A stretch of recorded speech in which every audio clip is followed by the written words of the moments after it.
ஒரு 5 வயசு குழந்தைக்கு பொம்மை வாங்கி கொடுத்து தன்னோட காமைச்சே தீர்த்து இருக்கான் ஒரு கொடூரன். ஒரு நாள் 2 நாள் இல்லைங்க, தினம் தினம் அந்த குழந்தை ஸ்கூல் முடிச்சு வர வரைக்கும் வெயிட் பண்ணிட்டு இருந்திருக்கான். அவங்க இந்த குழந்தையோட அப்பா அம்மாவும் ஹவுஸ் ஓனர் வீட்டில் தானே குழந்தை இருக்குன்னு நினச்சி அவங்க வேலையை பார்த்துட்டு இருந்திருக்காங்க. வணக்கம், சொல்லுங்க. வணக்கம், என் பேர் வந்து என்ன வயசு ஆகுது உங்களுக்கு? எனக்கு 50 வயசு ஆயிடுச்சு. எங்கேருந்து வரீங்க? புரியுது. உங்கள் ஹஸ்பண்ட்லாம் என்ன பண்ணுறாங்க? ஹஸ்பண்ட் இல்லைங்க, அவங்க வேற கல்யாணம் பண்ணிக்கிட்டாங்க. ஒரு 35 வரைக்கும் இருந்தாங்க. எவ்வளோ பசங்க இருக்காங்க? ஒரே பொண்ணு தான். என்ன பண்ணிட்டு இருக்காங்க? அவள் படிச்சுட்டு இருக்கா கவர்மெண்ட் எக்ஸாமுக்கு. 25 வயசு ஆகுது அவளுக்கு. கவர்மெண்ட் எக்ஸாம் படிச்சுட்டு இருக்கா. என்ன பிரச்சனை உங்களுக்கு? எனக்கு சின்ன வயசுல நடந்த சில விஷயம்லாம் என் மனசுல ஒரு மாதிரி பாரமாவே இருந்துச்சு. 5 வயசுலயே நாங்கள் வந்து வந்துட்டோம். வாடகை வீட்டில் தங்கியிருந்தோம். ஹவுஸ் ஓனர் வந்து 5 பேர் அண்ணன் தம்பிங்க. அங்கே ஸ்கூல் படிக்கிறது போகிறது வரைக்கும் 5 வயசுலேருந்து ஒரு 8-9 வயசு வரைக்கும் அங்கே தான் இருந்தோம். 9 வயசுல தான் வெளியே வந்தோம். அது வரைக்குமே எனக்கு ரொம்ப ஒரு மாதிரி நிறைய தொல்லைகள்லாம் இருந்துச்சு. அதெல்லாம் அந்த வயசுல எனக்கு சொல்ல தெரியல. இன்ன வரைக்குமே நான் அப்படியே சொன்னதில்லை, இங்கேதான் சொல்றேன் எனக்கு நடந்த பிரச்சனை என்னன்னு. இங்க ஓனர் கொஞ்சம் எங்களுக்கு கொஞ்சம் தொல்லை கொடுத்துட்டு இருந்தாங்க. அப்ப தெரியல, அது 5 வயசு 6 வயசுலயே நமக்கு என்ன தெரியும். விளையாடுறதுக்கு பொம்மை அந்த மாதிரிலாம் வாங்கி கொடுத்துட்டு அங்க கூட்டு போறது அந்த மாதிரிலாம் இருந்துச்சு.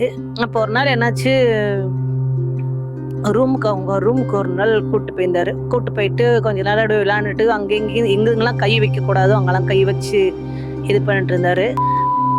முன்னாடி ரொம்ப கஷ்டமா இருக்கும். ஆனா வந்து அது சொல்ல முடியாது, சின்ன பொண்ணு குழந்தை தானே நானு. அதுதான் ரொம்ப கஷ்டமா இருந்துச்சு.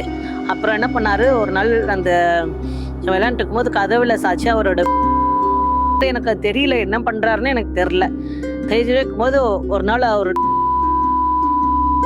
வெளியே வரும்போது அவர் சொல்றாரு, இதை எடு, கையில எடுன்னு சொல்லிட்டு இந்த மாதிரி சொல்லிட்டு இருந்தாரு. அப்போ எனக்கு எதுவுமே தெரியாது, அதை பத்தி எந்த ஒரு விவரமுமே தெரியாத ஒரு வயசு அது. தொட தொட தொட இது தொட அப்படி சொல்லிட்டு இது மாதிரி ரொம்ப நாளா பண்ணிட்டு இருந்தாரு.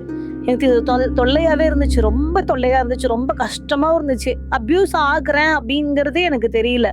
நான் ஏஜ் அட்டெண்ட் பண்ணதுக்கு அப்புறம் தான் இதெல்லாம் வந்து அபியூஸ் அப்படின்னே தெரிஞ்சிச்சு. ஒரு டைம் மட்டுமே எல்லாருமே வரிசையை படுத்திருந்தோம். அவங்க ஃபேமிலி பெரிய ஃபேமிலி அதான், 5 பேர் அண்ணன் தம்பிங்கன்னு. ஆனா அவங்கவுங்க வெளியூர்ல எல்லாம் வேலை பார்க்கறவங்க இருக்காங்க, குழந்தைங்களா இருக்காங்க. இது இருக்கும் போது அப்ப வந்துட்டு நீ எழுப்பிட்டே இருந்தாரு. அவள படுத்தீங்க, வா மாமா பக்கத்துல இருந்து படுத்துக்க, மாமா பக்கத்துல வந்து படுத்துக்க. அதுக்கப்புறம் எழுப்பிட்டே இருந்தாரு.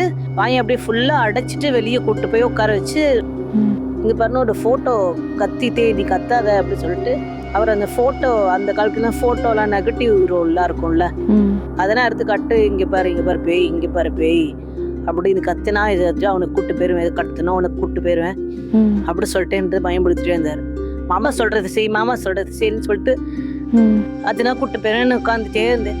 வெளியில மொட்டை மாடிக்கு வெளியில ஸ்டெப்ஸ் ஒன்று இருக்கும், கேட்டு மாதிரி ஒரு ஸ்டெப் போட்டு, அந்த டேங்க்கு பின்னாடி ஒரு ஸ்டெப்ஸ் ஒன்று இருக்கும், அங்க கூட்டு போய் உட்கார வச்சிருவாரு. கொஞ்ச நாள் மாடியில படுக்கும் போதெல்லாம் அந்த காத்து இல்லைன்னு வெயில் காலத்துலாம் படுப்போம்ல, அந்த டைம்லாம் ரொம்ப இந்த மாதிரிலாம் பிரச்சனைலாம் நடந்திருக்கு. டெய்லி கூட்டு போய் வேற அவர் பக்கத்துலேயே படுக்க வச்சு பாரு. இதெல்லாம் நடக்கும்போது உங்க மைண்ட்ல என்ன ஓடிட்டு இருக்கும்? பயமா இருக்கும். இன்ன வரைக்குமே எனக்கு அந்த பயத்துல இருந்து வெளியிலே வர முடியல. தினமும் ஸ்கூல் விட்டு வந்துடும், மேலவா பாரு. எனக்கு மேல போறதுக்கே பயமா இருக்கும், அவ்வளோ பயமா இருக்கும். எங்க வீட்டுல அப்போல இருந்தே எங்க அப்பா கொஞ்சம் எனக்கு சப்போர்ட்டிவா இருந்தாரு, எங்க அம்மா கொஞ்சம் சப்போர்ட்டாவே இல்லை. அவங்க வந்துட்டு ரொம்ப திட்டிகிட்டே இருப்பாங்க. எங்க அண்ணனுக்கு தான் பயங்கர சப்போர்ட் பண்ணுவாங்க. ஆனா உங்களுக்கு கஷ்டமா இருக்குன்னு வீட்லயுமே சொல்லலையா நீங்க? அந்த வயசுல எனக்கு எதுவுமே தெரியல, சொல்லணும்னு தோணல, பயமா இருந்துச்சு. என்ன பண்றாங்கன்னு தெரியல. இந்த மாதிரி ரொம்ப நாளாவே நடந்துச்சு. சிக்கன் இந்த மாதிரிலாம் செஞ்சு எடுத்துட்டு வந்துட்டு, வா சிக்கன் சாப்பிட வான்னா கூப்பிடுறாங்கல்ல, போ அப்படின்னு சொல்லிட்டு எங்க அம்மாவும் ஹவுஸ் ஓனர் தானே போ. அவங்களுக்கு என்ன மைண்டுன்னு எனக்கு தெரியல. அப்போ அந்த டைம்ல அவங்க சரி ஓகே போய் விளையாடு அப்படிங்கிற மாதிரி சொல்லுவாங்க. ரொம்ப ஒரு மாதிரி பயன்படுத்துவாங்க. நீ எங்கேயும் போகக்கூடாது, விளையாட இங்கேதான் வரணும் ஸ்கூல் விட்டு அப்படி சொல்லுவாங்க. எப்படி சொல்றதுன்னே தெரில, அந்த அளவுக்கு ஒரு கொடுமையான ஒரு விஷயமா இருக்கு. என் ஹஸ்பண்ட் கிட்ட கூட நான் சொல்லணும்னா அவங்களே ஏதாவது தப்பா நினைப்பாங்க. யார்கிட்டனையும் சொல்ல முடியாத ஒரு விஷயம்.